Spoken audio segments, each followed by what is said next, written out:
Welcome, and thank you for joining me. This is Laurie of Laurie's Heirloom Sewing. So I've been working on holiday gifts kind of rather diligently. Today is December 4th, 2019, and we've been working on the Apron, McCall's Accessories 2947, and yesterday we got this far. We attached the applique pocket to both of them to the front skirt, and if you recall, I'm not doing the two back pieces, the two back skirt pieces, because I'm making this apron out of flannel, and it is a little bit on the heavy side. I just felt like all that extra fabric was too much for an apron. So yesterday we worked on the gathering portion, and today I was going to start on the waistband. However, because it is the holidays and there are requests coming in for projects, I will be working on something else today. I don't know, I mean, I might actually, get this part done or this project done and then come back to the apron because I really want to finish. I'm one of those personality types that doesn't like to start something and not finish it. So, well, except unless we're talking about writing a book, in which case I have 3 books that are in various stages of completion, and they're all, except for one, they're all quite old. It's hard to finish writing a book. And not any of them have anything to do with sewing.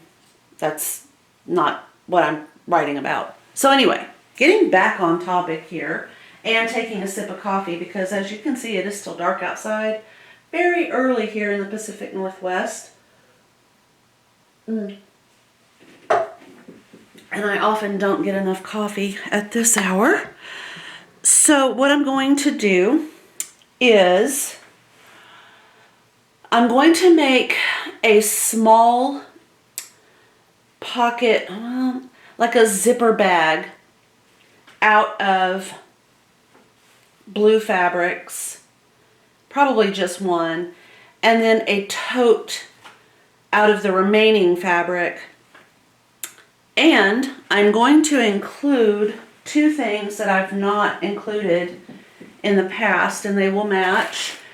That is going to be a key fob and an attached ring to the bag. Both bags, actually. So that's going to be the main project of the day. My other idea that I had was to do some editing, which I have not had an opportunity to do in a couple of days. So I may end up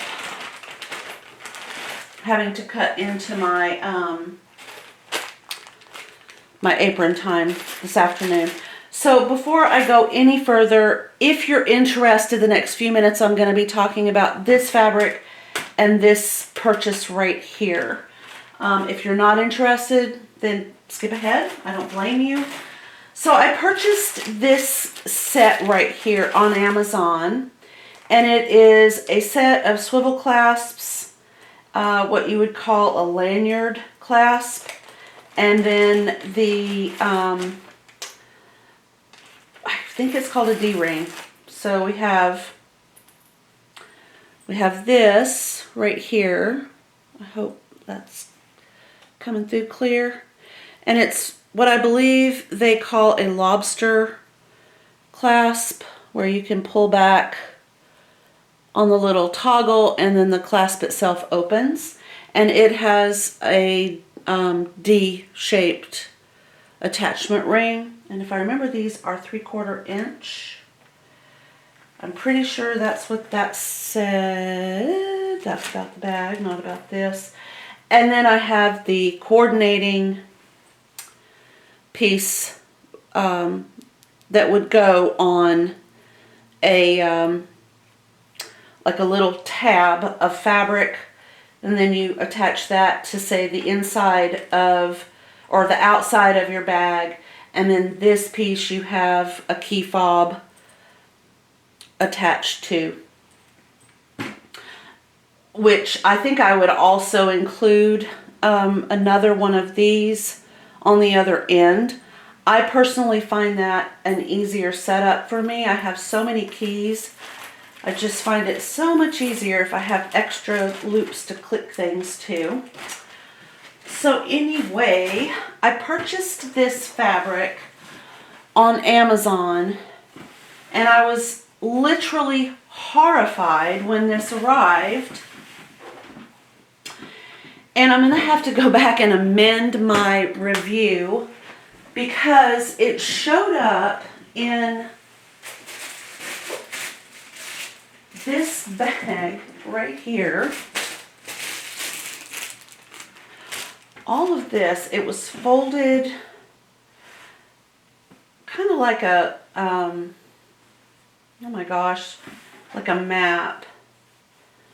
Okay, and then this was folded like this, and then this was all crammed into this bag. So, it does say RayLineDo 5 times different working quilting fabric new. Okay. So when I made the purchase, I was picturing, I guess, a different presentation, if you will. And I jumped to the conclusion that I had received 1 piece of fabric, not 5. But I chose it specifically for the colorway. I have, the project that I'm doing is for someone who I feel, based on what I know of her, likes the blue fabric and the blue colorway. Now this one is slightly purple, but it does have the blue in there. And I think you can see, I'll try to zoom in a little bit. Maybe not quite that far. We'll slide you over. I don't know if the colors are showing up on the video the way they are actually in my purview here. But the basic color is kind of like a Wedgwood, and then there's a teal, and then there's kind of a cobalt blue. And cobalt blue, I've often found, is if you can think of the bluest sky that you have ever seen in your life, that is what, to me, cobalt looks like. So that's how I describe it. And I think I might be correct. I'm not going to drag out my paint. Well, you know what? I'm going to drag out my paint. I say that all the time. So this is cobalt blue right here. Hello. Come on, focus. I'll slowly bring it in. Okay, that's cobalt blue. And if I just took this cobalt blue paint tube and roll it across. Blues are very hard to purchase. You know, that's one of the things, and there's a lot of cobalt in this little ditzy print here. And not as much, I mean, this is definitely a lighter variant of cobalt. It's like there's white been added, and then there's a severely muted out tone in the very, very back that probably also originated with a cobalt color. But my point is, people have a hard time purchasing a true blue, and they also have a hard time purchasing a true red. So, if you have something that you like, you love the color, it's something that, you know, you're going to refer to, I definitely recommend not relying on a photograph. If you could take a piece of it with you every time you go shopping for fabric or thread. Even thread is the worst. It's so much easier to have that with you, or a color wheel. And again, I don't recommend relying on a color wheel that is on your phone. It should be a live, tangible, here I am color wheel. I used to keep one when I had my shop.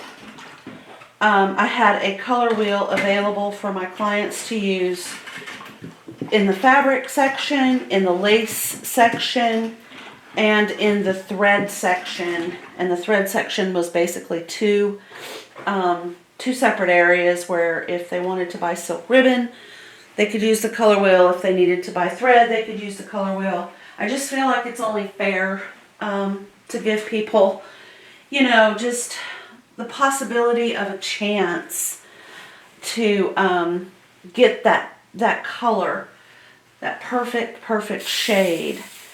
And I know that, for example, I had a client who was making a First Communion dress for her daughter, who was, I don't know how old she was, but she was in a size 4 dress. And the dress pattern was it called for just, gosh, miles and miles of Swiss batiste, lace, so much needlework. It was absolutely gorgeous. And what she had done was she took some Barissima, which is a very lightweight, beautiful, beautiful cotton fabric. And then under the Barissima for the skirt, she lined it with a yellow, a very pale yellow batiste, so that certain sections of the skirt were pure white Barissima and then had an undershadow of that pale yellow.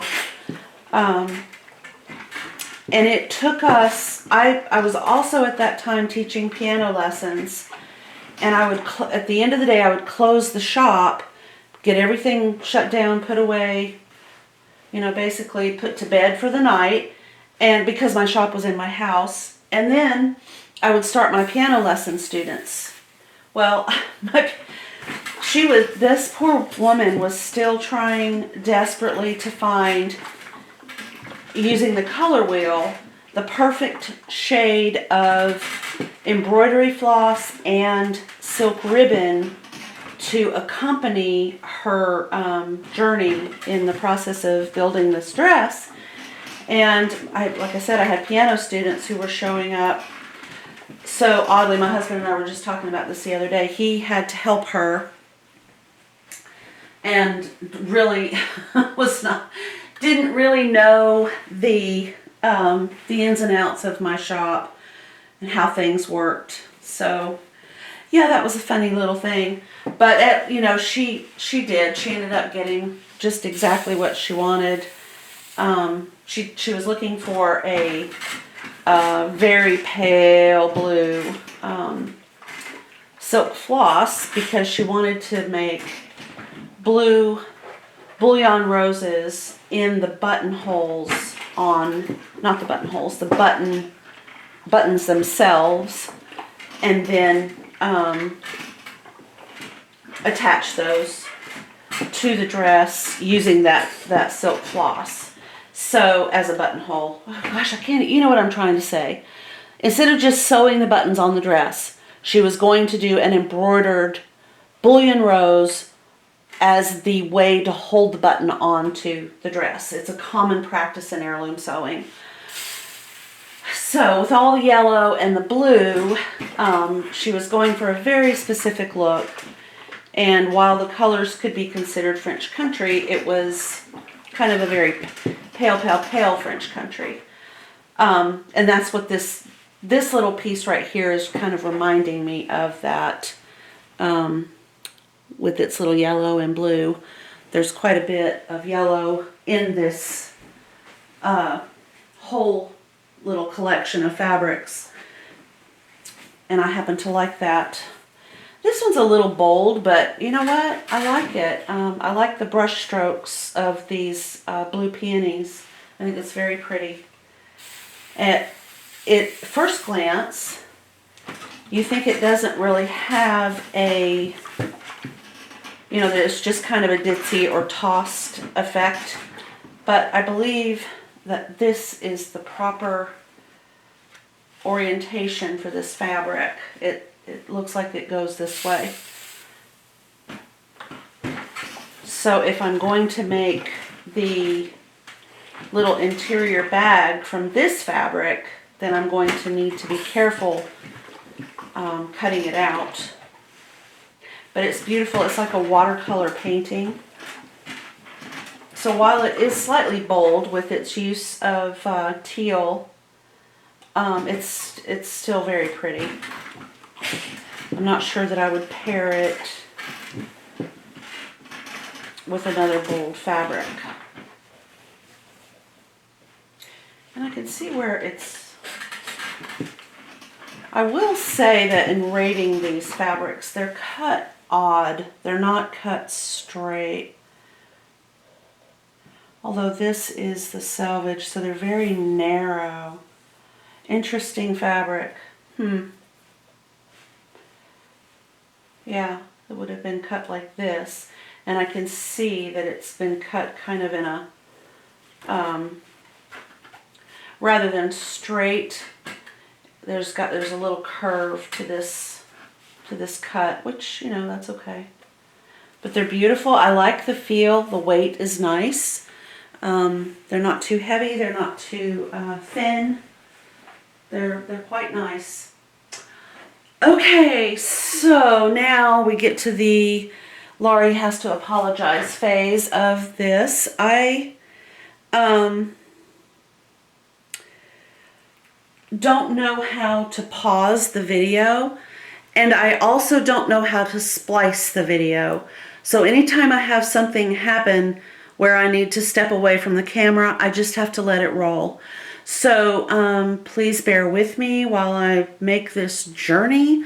I have said before, and I am still doing this, I'm reading a book about how to make a video, how to use this Canon XA11, and it's a camcorder, and the features on it are lovely, but there doesn't seem to be a way to pause the video, and I've looked and searched and searched and looked, and I'm sure I'm just looking in the wrong places, but it would be so nice if I were able to, you know, to kind of glide through without all the issues that I seem to be having.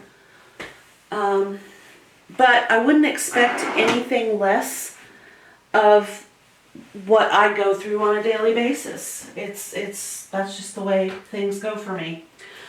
So while I clear off my work table here,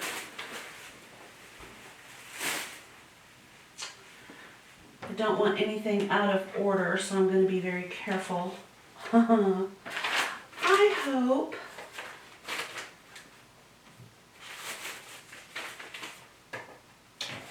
and normally I would not have accepted the responsibility of another project, but it was a request by someone for someone, and the person that requested it means a lot to me, and the person who will receive it means a lot to me.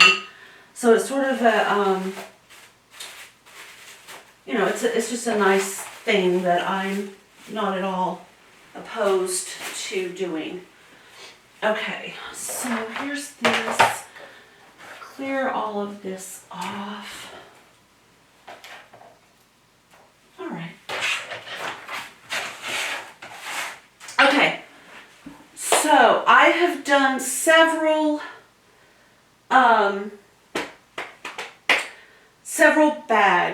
in the past. I love making these little bags. And what I'm looking for right now in the messy, messy, messy sewing room that I have is my little pack of, here they are, okay, of zippers. I like to use these little lace zippers, and I hope I have one that will work with these fabrics. Let's just see. Okay, I have some in here that the yellow is definitely too bright. I'm not going to use that one. Let me move you a little bit further over here and look in this drawer.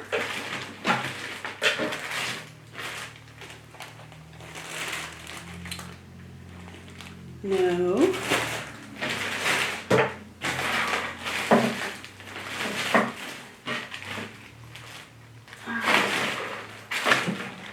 It's interesting because I know that I have them.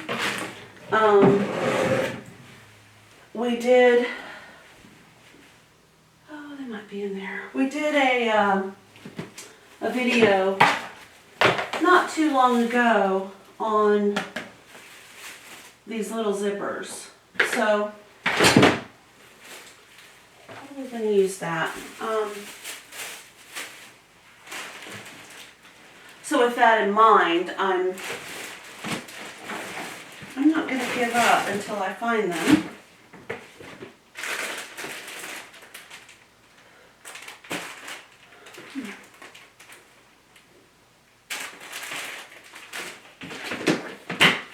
My Christmas present for me is that my husband is going to spend his holiday time off working on the closet in here so that I will be able to put everything away in a neat fashion and be able to sew in my sewing room the way I want to. Turn you around. So I'm apparently not going to be able to locate the zipper. That's really strange because you know how that goes, right? You have so much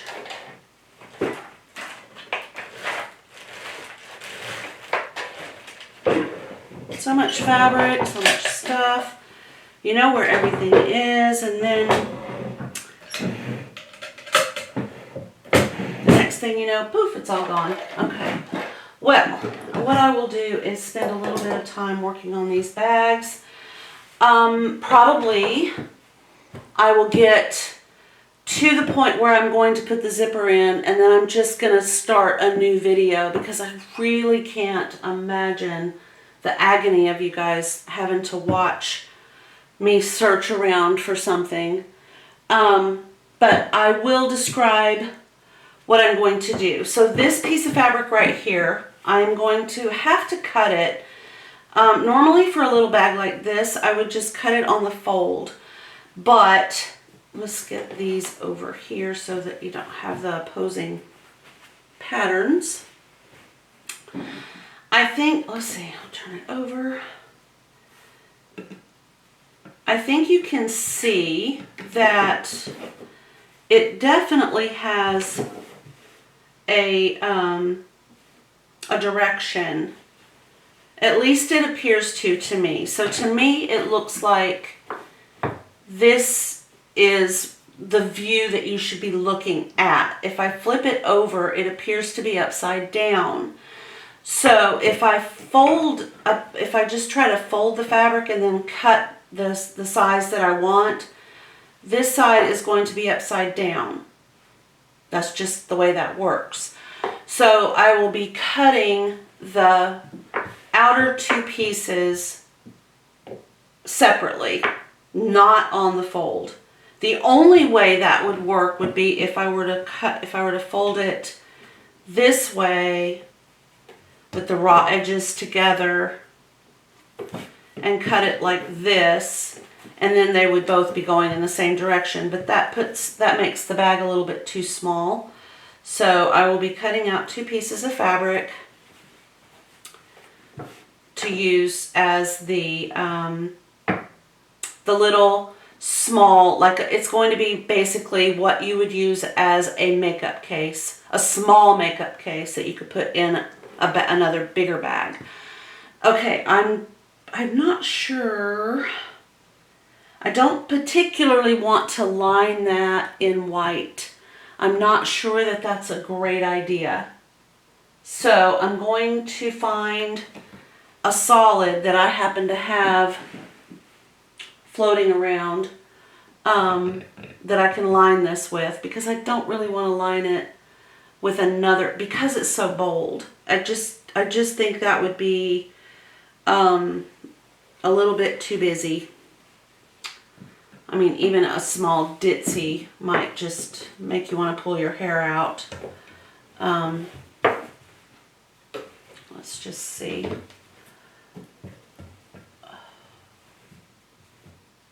Yeah, it has to be a solid for me. So the inside lining will be a solid fabric that has something in the way that I can pull from this, or something on the opposite side of the color wheel that would look somewhat good with these colors.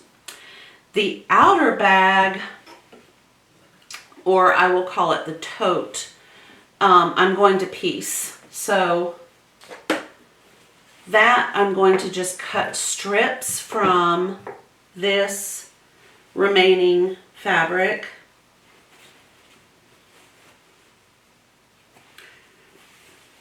So we have 1,